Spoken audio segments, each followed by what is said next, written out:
Hello guys, आज हम लोग बात करने वाले हैं अपनी 30 डेज की स्ट्रैटेजी की कि किस तरीके से आपको यहाँ पर एएफएम पढ़ना है। अच्छा, ये सिर्फ और सिर्फ 30 डेज के लिए स्ट्रैटेजी नहीं है। इसके अलावा भी आप जब भी अब अपने एग्जाम प्रिपेयर करना शुरू करोगे, राइट, अगर आप कोई पेड क्लासेस ले रहे हो तो फाइन, आप उसके थ्रू कर सकते हो। यूट्यूब से पढ़ रहे हो, अगर मान लो मेरी सीरीज से पढ़ रहे हो, ठीक है, कॉन्सेप्ट वाली, या फिर यहाँ पर हमारी एमसीक्यू सीरीज से, तो फाइन, आप अपने टीचर के अकॉर्डिंग जाओ, राइट। लेकिन अगर आप सेल्फ प्रिपरेशन कर रहे हो या फिर यहाँ पर आपने ऑलरेडी सारी चीजें पढ़ ली हैं एंड आपको अब रिवाइज करना है, तो खुद से आप करने वाले हो, तो आपको क्या करना है, आपको किस तरीके से वो रिवीजन करना है, उसके बारे में हम बात करेंगे। तो सबसे पहले तो यहाँ पर हम बात करने वाले हैं एएफएम की, ठीक है। तो देखिए, यहाँ पर हमें कैसे शुरू करना है, राइट। आपको बताने के लिए कि हमें कैसे शुरू करना है, मेरा बोर्ड ऑलरेडी ऑफ हो गया है। एनीवेज, मैं आपको बताती हूँ। देखो, हम पहले आपको बताएंगे कि कौन कौन से मॉड्यूल्स आपको पढ़ने हैं, उसके बाद में मैं आपको बताऊंगी कि यहाँ पर उन मॉड्यूल्स की इंपॉर्टेंस क्या रहती है, ठीक है। तो सबसे पहले आपको पता है एग्जाम होता कैसे है। एग्जाम में आपके पास में आते हैं अलग अलग तरह के क्वेश्चंस। क्या क्या क्वेश्चंस आ जाते हैं आपके पास? Theory based, concept based questions आते हैं, राइट। नेक्स्ट आपके पास क्या आता है? नेक्स्ट आपके पास आते हैं एमसीक्यूज में। हमारे पास में कौन से एमसीक्यूज आते हैं आपके पास? जो जनरल एंट्री से रिलेटेड रहते हैं, ठीक है। फिर आपके पास हो सकता है रेक्टिफिकेशन के लिए आ जाए कि भाई एंट्रीज करनी है। देन आपके पास आते हैं न्यूमेरिकल बेस्ड एमसीक्यूज, राइट। अगर मैं बात करूं यहाँ पर वेटेज कितना रहता है, तो सबसे ज्यादा वेटेज ऑफकोर्स आपके थ्योरी बेस्ड क्वेश्चंस का ही रहता है। फिर उसके बाद में न्यूमेरिकल और जनरल एंट्रीज का आता है, ठीक है। अच्छा, अगर आपको कॉन्सेप्ट क्लियर नहीं है तो न्यूमेरिकल भी नहीं लग पाएंगे और यहाँ पर आप जनरल एंट्रीज भी नहीं कर पाओगे। तो कॉन्सेप्चुअल क्वेश्चंस और कॉन्सेप्ट क्लैरिटी होना बहुत जरूरी है। अच्छा, जेआईआईबी की सिर्फ और सिर्फ इम्पोर्टेंस सीआईआईबी ही नहीं है, ठीक है। आज वो आप लोग सोचोगे कि ठीक है यार, जेआईआईबी तो क्लियर करना है, अगली बार सीआईआईबी तो दोगे ना। जब वो देने बैठोगे तो यहाँ पर जो एएफएम के बेसिक कॉन्सेप्ट्स हैं वही आपको सीआईआईबी में हेल्प कर रहे होते हैं। स्पेशली आपका जो सबसे टफ पेपर होता है एबीएफएम एंड बीएफएम, उसमें आपको हेल्प करते हैं, राइट।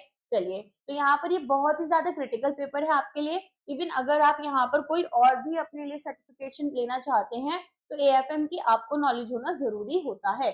अब बात करते हैं कि कौन कौन से मॉड्यूल्स आपको पढ़ने हैं एंड किस तरह से पढ़ने हैं। तो सबसे पहले तो मॉड्यूल ए की तरफ आपको जाना है, जिसमें कि आपके पास में पहले ही चैप्टर से accounting standards, Indian accounting standards, इस पर से ही काफी सारे क्वेश्चंस आपको देखने के लिए मिल जाते हैं। एटलीस्ट 2 से 3 नंबर के क्वेश्चंस तो आपको आराम से सिर्फ और सिर्फ इन्हीं दो चीजों पर मिल जाते हैं। फिर अलावा इसके आपको कुछ क्वेश्चंस अलग से मिल जाएंगे, जैसे गाप क्या होता है, आईएफआरएस क्या है, अकाउंटिंग की डेफिनेशन क्या होती है, तो आपको वो सब अच्छे से पढ़ना है। फिर आपके पास आते हैं basic principles, basic accounting procedures. आपको जितने भी बुक में अकाउंटिंग प्रोसीजर्स दे रखे हैं, ठीक है, उनमें से मोस्टली आपके क्वेश्चन में आपको दिख जाता है। 3 शिफ्ट होती है, तीनों शिफ्ट में वो हर एक कॉन्सेप्ट को एक एक बार तो कवर करते ही करते हैं। अब आप खुद से देख लो, 8-10 कॉन्सेप्ट हैं तो 2 से 3 क्वेश्चन आपको उसके भी देखने के लिए मिल जाते हैं। फिर आती हैं आपकी जनरल्स, लेजर्स, ट्रायल बैलेंस, ठीक है। तो यहाँ से आपको सिंपली एंट्रीज मिल जाती हैं।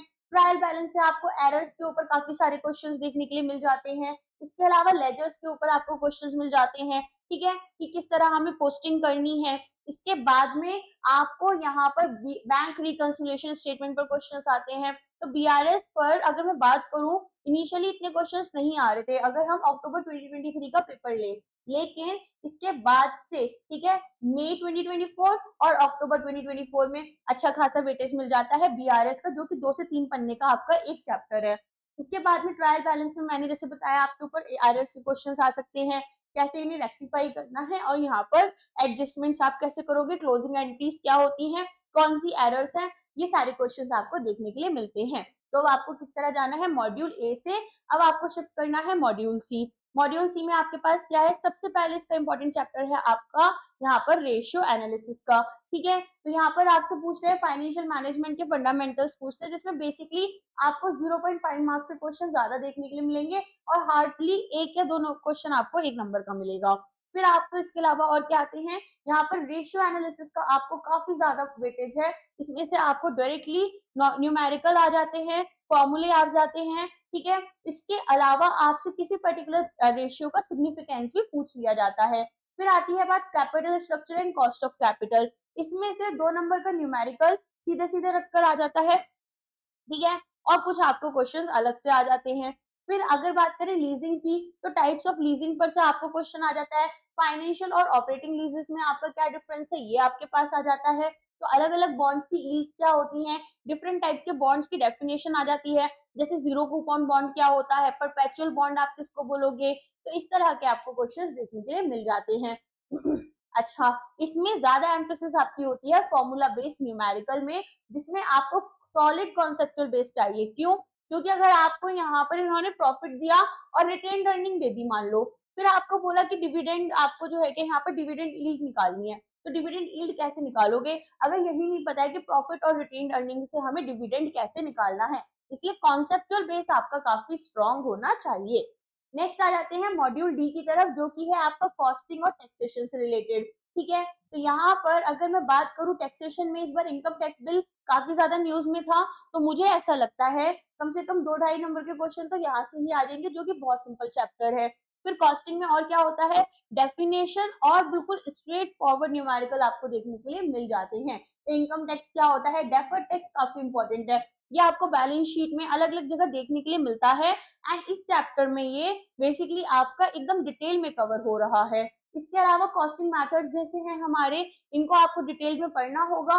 बजटरी कंट्रोल्स आपको एकदम डिटेल में समझने होंगे, क्योंकि यहाँ से आपको 0.5 से 2 मार्कर तक मल्टीपल स्टेटमेंट से लेकर सिंपल डेफिनेशन और न्यूमेरिकल बेस्ड क्वेश्चंस देखने के लिए मिल जाते हैं, ठीक है। अच्छा, काफी इजी है, ऐसा नहीं है कि बहुत टफ मॉड्यूल है। मॉड्यूल डी बहुत इजी लगता है मेरे को। मॉड्यूल ए आपको जब बिल्कुल ही मान लो आप साइंस का स्टूडेंट रहे हो, आपकी यहाँ पर कोई भी जरा भी आपको अकाउंट्स नहीं आता, तो थोड़ा टफ लगेगा, ठीक है। जिनका बैकग्राउंड अकाउंट्स में उनको तो खैर कुछ भी यहाँ पर टफ नहीं लगेगा, लेकिन ज्यादा टफ साइंस वालों को लग सकता है। बट अगर आप किसी एक अच्छे टीचर से पढ़ते हैं तो आपको यहाँ पर कॉन्सेप्ट अच्छे से क्लियर हो जाएंगे। फिर आती है बात मॉड्यूल बी की। देखो, मॉड्यूल बी ना बाकी तीनों ही मॉड्यूल से, ए, बी और सी और डी, इन सभी के कंपैरिजन में ये सबसे टफ मॉड्यूल है, ठीक है।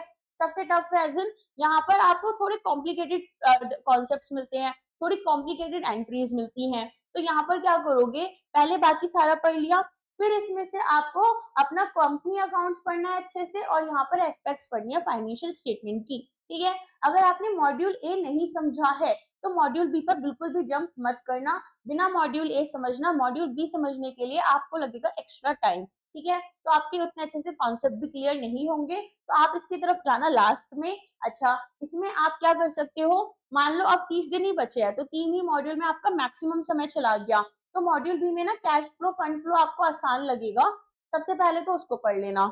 इसके अलावा बैलेंस शीट आपकी इक्वेशन है, उसको बहुत अच्छे से कवर कर लेना, बैलेंस शीट वाला बहुत इंपॉर्टेंट है।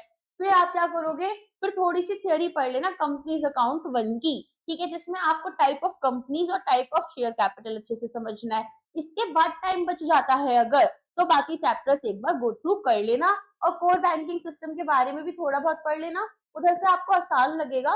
स्पेशली अगर यहाँ पर आप पीसीएम के स्टूडेंट हो या इंजीनियर हो, तो सबके आपके लिए सबसे आसान इस पूरी एएफएम में अगर कोई चैप्टर है तो वो आपके लिए कोर बैंकिंग है, क्योंकि पूरा का पूरा ही वो आपका टेक्नोलॉजी बेस्ड होगा, ठीक है। तो अब हमें कौन से मॉड्यूल से कहाँ तक जाना है, सबसे पहले ए, उसके बाद सी, उसके बाद डी, उसके बाद बी, ठीक है।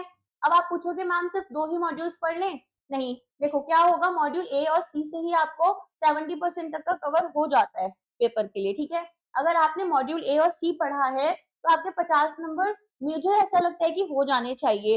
लेकिन अब एग्जाम वाला आपको तो बताकर पेपर करेगा, ना ही कोचिंग वालों को बता के कर रहा है, ठीक है। मान लो मॉड्यूल ए पर इस बार इतना फोकस नहीं दिया जाए, वो क्या करे, मॉड्यूल बी पर ज्यादा फोकस कर ले। तो इसके लिए ना आपको तैयार होना पड़ेगा कि भाई चारों ही मॉड्यूल्स में अच्छे से कवर करूं, और इतना टाइम है कि अब आप पढ़ लो, राइट। इसके बाद में अगर आपको ऐसा लग रहा है कि रिवाइज करना है तो मॉड्यूल ए और ये वाली स्ट्रेटेजी को अच्छे से फॉलो करो, बट कोई भी मॉड्यूल स्किप मत करना। स्किप करना सबसे बड़ी गलती होगी, क्योंकि अगर मान लो किसी भी तरह से कोई शॉक एग्जाम का आ जाता है, तो और किसी एक पर्टिकुलर मॉड्यूल पर ज्यादा फोकस हो गया और आपने वही स्किप कर दिया, तो डेफिनेटली आपको फिर एग्जाम अगली बार देना पड़ेगा, ठीक है। चलिए, अगर हम बात करें अक्टूबर 2024 में क्या हुआ है, तो यहाँ पर एग्जाम स्ट्रक्चर कैसा था, आपके पास मिक्स पैटर्न के क्वेश्चन थे, थियोरेटिकल भी आए थे, न्यूमेरिकल भी आए थे, जनरल एंट्रीज भी आपके पास आई थी, रेक्टिफिकेशन के बेस्ड क्वेश्चन आपके पास आए थे। ठीक है। तो कंसेप्चुअल क्लैरिटी और न्यूमेरिकल प्रिसीजन दोनों के ऊपर ही एक बैलेंस बनाकर वो लोग चल रहे थे। अब अगर बात करें शिफ्ट वाइज, तो शिफ्ट वाइज कैसा था, पहली जो शिफ्ट थी वो थोड़ी सी चैलेंजिंग थी, ठीक है। ओवरऑल मॉडरेट लेवल का आप पेपर बोल सकते हैं, जिसमें थियरी और कैलकुलेशन बेस्ड दोनों ही तरह के क्वेश्चंस थे। बीआरएस से आपको काफी सारे क्वेश्चंस मिले थे, बैंक रिकंसिलिएशन से रिलेटेड, एरर रेक्टिफिकेशन और core accounting principle. Core accounting principles again जो हमने फर्स्ट और सेकंड चैप्टर पढ़ा है। अगर बात करें शिफ्ट सेकंड और थर्ड की, तो सेकंड आपकी काफी इजी हो गई है, इजी क्वेश्चंस आए, ठीक है। अच्छा, मेरी एक एनालिसिस रही है शिफ्ट 3 ना, अभी तक जब तक आपको शिफ्ट यहाँ पर चूज करने का मौका मिला था, शायद इस बार भी मिला है ना, मेरे को ध्यान नहीं आ रहा, एनीवेज। तो यहाँ पर अगर मैं बात करूं, हमारी जो शिफ्ट होती थी ना शिफ्ट 3, वो यूजुअली टफ होती थी बाकी दोनों शिफ्ट से, ठीक है। तो अगर आप शिफ्ट 3 पर में एग्जाम देने जा रहे हो तो ज्यादा अच्छे से पढ़ लेना। यहाँ पर ज्यादा कॉम्प्लेक्स न्यूमेरिकल प्रॉब्लम्स आई हैं, और इनका की एम्फेसिस किस पर रहा है, derivatives, rectification of errors and working capital management. Okay, working capital management पर तो पूरा 2 नंबर का बहुत अच्छा खासा क्वेश्चन आया था, जिसमें इन्होंने आपसे करेंट एसेट्स, करेंट लायबिलिटीज सारी चीजें दे रखी थी, और तब आपको यहाँ पर अपना वर्किंग कैपिटल को क्या करना था, यहाँ पर कैलकुलेट करना था। और वो भी ऐसा नहीं है कि डायरेक्टली आपको सारी चीजें दे रखी थी, काफी सारी चीजें देकर, काफी सारे पैरामीटर्स देकर फिर आपसे 2 क्वेश्चन पूछे थे, या शायद 3 क्वेश्चन थे, ऐसे कुछ था, और तब आपको सारी कैलकुलेशंस करनी थी। ओके, चलिए अब बात करें अगर हम थीम्स की, कि हमारे यहाँ पर कौन कौन सी ऐसी थीम्स है जो रिकरिंग है, मतलब बार बार आती रहती हैं, और हाई वेटेज एरियाज कौन से हैं। तो कोर अकाउंटिंग प्रैक्टिसेस हो गया आपका, फॉर्मूले आप किस तरह लगा रहे हो न्यूमेरिकल में, क्योंकि न्यूमेरिकल में अब मान लो आपको यहाँ पर सीओजीएस है, वो डायरेक्टली नहीं देंगे, वो क्या करेंगे, आपको यहाँ पर निकालने के लिए बोलेंगे कि सीओजीएस आप खुद से निकालो, ठीक है। इसके बाद आपको ग्रॉस प्रॉफिट निकालना होगा, तो आपसे पूछेंगे ग्रॉस प्रॉफिट, देंगे आपको बहुत सारी चीजें। अब आपको या तो ये पता होना चाहिए कि सेल्स माइनस आपका सीओजीएस जो होता है वो आपका ग्रॉस प्रॉफिट होता है, तो ग्रॉस प्रॉफिट के लिए भी हमें सीओजीएस कैसे निकालना है, ठीक है। तो यहाँ पर ओपनिंग एंट्री, या फिर हमारा ओपनिंग स्टॉक, क्लोजिंग स्टॉक, इन सब का परचेज का क्या रोल होता है, किसको ऐड करे, किसको सब्ट्रैक्ट करे, ये सब अगर नहीं पता है तो थोड़ी मुश्किल होगी। अच्छा, यहाँ पर आपको बेसिक समझने हैं हमारे रेशियो एनालिसिस के, कॉस्ट ऑफ कैपिटल के और बजटरी कंट्रोल के। और हमारे अगर प्रीवियस ईयर क्वेश्चंस हम अच्छे से देखेंगे तो आप देखोगे कि क्वेश्चंस जो हैं उनके फॉर्मेट्स कहीं ना कहीं रिपीट होते रहते हैं, ठीक है। अंडरस्टैंडिंग द क्वेश्चन पैटर्न, अगर आप क्वेश्चन के पैटर्न को समझना चाहते हो तो यहाँ पर आप क्या देखोगे कि डिफरेंट शिफ्ट जो होती हैं वहां पर डिफिकल्टी भी अलग अलग आती है। कुछ स्टूडेंट्स क्या करते हैं, जिनका स्पेशली शिफ्ट 3 में एग्जाम है, वो फर्स्ट और सेकंड की एनालिसिस देखने में मेजर टाइम निकाल देते हैं, और थर्ड जो होती है ना वो सबसे टफ आ जाती है, तो बेचारों को परेशानी होती है, तो ऐसे मत करना। यहाँ पर डायरेक्ट कंसेप्चुअल क्वेश्चंस भी आते हैं, और कैलकुलेशन इंटेंसिव न्यूमेरिकल भी है, जैसे मैंने भी आपको बताया। तो अब आपको मॉड्यूल ए, सी और डी पर सबसे ज्यादा पहले एम्फेसाइज करना है, फिर मॉड्यूल बी की तरफ आओगे, ठीक है। जनरल टिप्स क्या है, यहाँ पर अपना क्वेश्चंस जो लगा रहे हो वो थियरी वाले भी लगाओ, थोड़े बहुत जनरल एंट्रीज के भी लगाओ, ठीक है। तो न्यूमेरिकल एक्सरसाइज भी करो। इसके अलावा यहाँ पर स्पीड और एक्यूरेसी पर ध्यान रखना जब अपने न्यूमेरिकल प्रॉब्लम्स को आप सॉल्व कर रहे हो। ऑल्दो जो 2 घंटे मिलते हैं उसमें अगर आप बहुत ही अच्छे से प्रिपेयर करके गए हो तो 1 घंटे में पेपर खत्म हो जाता है, बहुत अच्छे से नहीं भी करा तो भी 1.5 घंटे में तो पेपर खत्म हो ही जाता है, 100 क्वेश्चन आराम से लगा लेते हैं, ठीक है। अच्छा, अच्छे से अपने प्रैक्टिस टेस्ट को एनालाइज करो, इस पर ध्यान मत दो कि मैंने 10 मॉक्स लगाए हैं, ध्यान इस बात पर दो कि मैंने 2 भी लगाए हैं ना, तो 2 को बहुत अच्छे से यहाँ पर एनालाइज किया है, राइट। चलो, बाकी कॉम्पिटिटिव एग्जाम्स तो आप लोग क्लियर कर ही चुके हो, तो आपको पता है मॉक टेस्ट को यहाँ पर कैसे एनालाइज करते हैं। फिर भी नहीं पता है तो भी ध्यान रखो कि क्वेश्चंस कितने सॉल्व हुए, कहाँ गलत किया, क्यों गलत किया, वो जानना ज्यादा जरूरी है, कॉन्सेप्ट उनको क्लियर करना ज्यादा जरूरी है। ओके, चलिए अब बात करते हैं JIIB महापैक की, क्योंकि एग्जाम में बचा है 1 महीना, एंड हमारा क्रैश कोर्स भी चल रहा है जो कि आपको महापैक में मिल जाएगा। इसके अलावा बहुत सारे स्टूडेंट्स आते हैं कि नहीं हमें तो MCQ से पढ़ना है, कुछ को लगता है कॉन्सेप्ट भी साथ में मिलते रहे, तो इन सारी सिचुएशन को ना सॉल्व करने का एक ही तरीका है, JIIB महापैक। अलग अलग बैचेस ना लेकर एक वैलिडिटी वाला वो ले लो, महापैक ले लो। इससे क्या होगा, फाउंडेशन होगा, या फिर MCQ बैच होगा, या क्रैश कोर्स बैच होगा, या हम कोई और भी आपके लिए रिवीजन के लिए अगर फ्यूचर में कोई बैच लाते हैं तो सभी की एक्सेस आपको एक साथ मिल जाती है। बात करें इसकी प्राइस की तो 6 महीने वाला आपके लिए है 2799 का, 12 मंथ्स वाला है 3,999 का, और 24 मंथ्स वाला है आपके लिए 5,999 का। एमसीक्यू बैच में ऑफ कोर्स लाइव क्लासेस में आपको एमसीक्यू सॉल्व करवाए जाते हैं, एग्जाम लेवल के हर तरह के क्वेश्चंस आपको सॉल्व करवाए जाते हैं। इसका प्राइस कितना है, 1,999 है। ठीक है, क्रैश कोर्स जैसा कि मैंने बताया अभी स्टार्ट हो चुका है, चाहते हो लेट नहीं हुआ है इसे ज्वाइन कर लो। 1,000 रुपीज का कोर्स है, आराम से इससे आप अपने कॉन्सेप्ट पढ़ पाओगे, चीजें क्लियर कर पाओगे। और हर एक हमारे बैच में हम आपको नोट्स भी देते हैं, टेस्ट भी देते हैं, मॉक्स, क्विजेस, क्वेश्चन सब मिलते हैं। तो ऐसा नहीं कि मैंने अगर कॉन्सेप्ट पढ़ा दिए तो यहाँ पर आपको क्वेश्चंस कैसे लगाओगे, वो वाला स्ट्रेस भी खत्म हो जाता है। इसके अलावा एमसीक्यू बैच ले सकते हो इंडिविजुअल सब्जेक्ट का, अगर आपका पेपर क्लियर नहीं हुआ था, राइट। अदरवाइज फिर आपको अगर ये है कि नहीं हमें तो 2 से 3 सब्जेक्ट्स ही पढ़ने हैं, तो महापैक सबसे बेस्ट ऑफर है। अदरवाइज आपको जो भी बैचेस पसंद है वो आप एक्सेस कर सकते हो। एमसीक्यू बैच में अगर बात करें तो यहाँ पर Indian economics, financial services, AFM, RBWM and PPB चारों ही सब्जेक्ट्स आपकी फैकल्टीज पढ़ा रही हैं। सबका प्राइस कितना है, 799 है, और सभी बहुत बेहतरीन एंड एक्सपीरियंस फैकल्टी हैं।